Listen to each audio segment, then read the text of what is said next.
What's good, everybody? It's your boy, O'Shea Duke Jackson, back at it again with another episode of The Celebrity Junk. And I want to respond to the great interview that Dr. Umar Johnson gave on The Breakfast Club. And for those of you who know me, know that I am, in a way, a fan of Dr. Umar Johnson. I believe he is one of our best Pan-African intellectuals. I agree with almost 99% of what he talks about. But, obviously things get in the way of why I can criticize him. Those things will not go on today. But one of the things that me and Dr. Umar Johnson are in agreement with is our stance on interracial marriage. Now, I am a pro-black.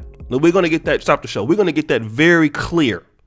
I am super pro-black and I have a strong Pan-African stance, as well as proud to be an African-American. So for those of y'all who don't like it, you can get your ass off my channel, because I'm not going to change it for you or any of you swirlers out there or any of you sellouts out there that don't like me. I don't care. I'm from the African-American community. I am proud to be who I am, and I serve the people who helped make me. So now that we got that out the way, Charlamagne asked Dr. Umar Johnson about his stance against interracial marriage. And obviously Umar Johnson has been called the Black Hitler and things like that. But Umar Johnson makes the case very clean for all of those, even for non-black listeners to The Breakfast Club. Because, a lot of non-blacks like listening about black issues. They don't comment all the time, but they listen. Umar Johnson makes it clear. I don't hate Chinese people. I don't hate whites. I don't hate anybody. But if we're talking about what marriage is a financial institution. Okay? A lot of us get pinned up about marriage being about love and all of this, and that is the Western concept. But even in Africa, if you want to get married, there is a price that is to be paid in most cultures. Cows, goats, money, things like that. It's a financial transaction. Okay? And that's where Dr. Umar Johnson starts and stops with the argument. He's saying that if you are pro-black and if you are for the black family, how is it that you cannot be for our people marrying one another? Because it creates all the things, more of a financial institution, a stronger voting bloc, people who look the same, number one, and his definition of being pro-black is biologically sharing African pride and psychologically sharing African pride. And when you have so many single black women out there who are unmarried, which I will get to in another video, okay? I'm gonna talk about that today. But there's so many black women who are unmarried, and there are reasons why. We will talk about that later. But then you take your skill set for the people that have raised you, the people that have reared you, the community that's helped create you, and then you go to another group and marry them. You stupid. And then what happens is you create confused mixed race African children. Okay? Now, he gives a pretty good example of this tennis player. Okay? Naomi Osaka. Her father is Haitian. Okay? And her mother is Japanese. Now, he gives a great example of this lady who does have a black boyfriend, and she does speak up on black causes. Okay? Let's be honest. But for the fact that Naomi Osaka is representing Japan in some tournament, right? She's going to play for them. But it was her father, Leonard Francois, who taught her everything about tennis. The Haitian people are responsible for her talents, yet she will not play for her people. And this is the reason why he criticizes confused mixed race children. So Charlamagne says, well, you know what? She is Japanese by birth. So then I'll tell you what Dr. Umar Johnson responded to, which was quite candid. He says any white person that is of European Jewish heritage, if they are born in Africa, will they play? Let's say if you get a Jewish white person that was born in Uganda. Preferably, you have seen that before. Who do they play for? Uganda or Israel? And the guy had to admit, I believe it was the other gentleman on The Breakfast Club, he had to say Israel. All right? And see, this is the situation that if you're dealing with it on a financial level, if you're dealing with it on a black family level, a voting block level, I don't think you can argue what his position is on this. I believe it's quite evident and it's very clear. All right. Now I have my other reasons why I'm for my people marrying each other, but I understand if other folks do. I'm not disrespecting that.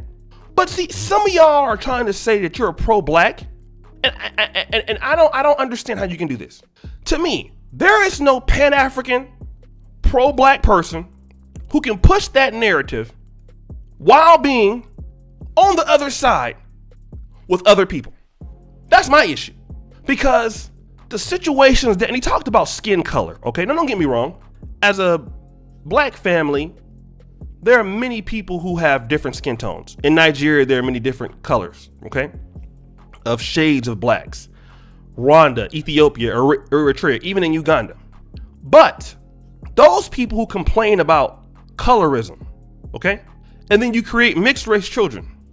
Well, then how do you deal with that? People who are, and I see it in Poland. One of my good friends is a Nigerian. He has babies by a Polish woman. Those kids don't claim anything about Nigeria. They're Polish children.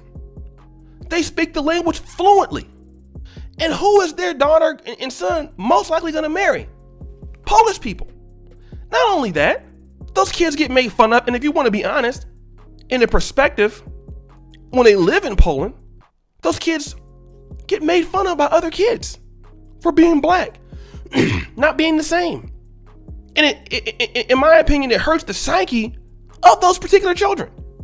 And so when Umar Johnson gives his reasons for, pushing and being against the interracial marriage, I think everybody understands this. The Chinese understand this. They have people who marry interracial, but it's very few. Communities in the Indians. I can tell you this, and no one ever will call the Indian community racist, okay? Everywhere Indians are at, America, Uganda, Kenya, they don't mix interracial marry. If you do, it's a big problem, usually. Look at the confidence that this community has. Look at the development that these community has. Look at the schools that they have. Indians in Uganda have been out of India for hundreds of years, and they have all the same traditions. They have all the same ideologies. They're still connected to their people, but nobody will ever say that about Indians. It's only a problem if Dr. Umar Johnson says this. But then when they own everything in your neighborhood because they stick together as a community, they share the same lineage, the same situations, the same languages, even if they come to America from different places, they operate as a group. No one in South Africa, you even heard Julius Malema criticizing Indians for not wanting to marry South Africans. Idi Amin, his issue was Indians don't want to marry Africans. The whole reasons why they were expelled out of Uganda was because of that. And that still didn't break their community. Still didn't. So as far as the black family structure is concerned, as far as black economics, you build it with the family.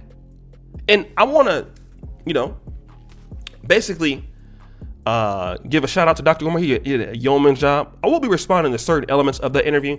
Subscribe, hit the bell. Check out the first comment at the top. And as you know, the buffoonery remains an all-time high. Check out the Black Men Are Perfect t-shirts. I'm out.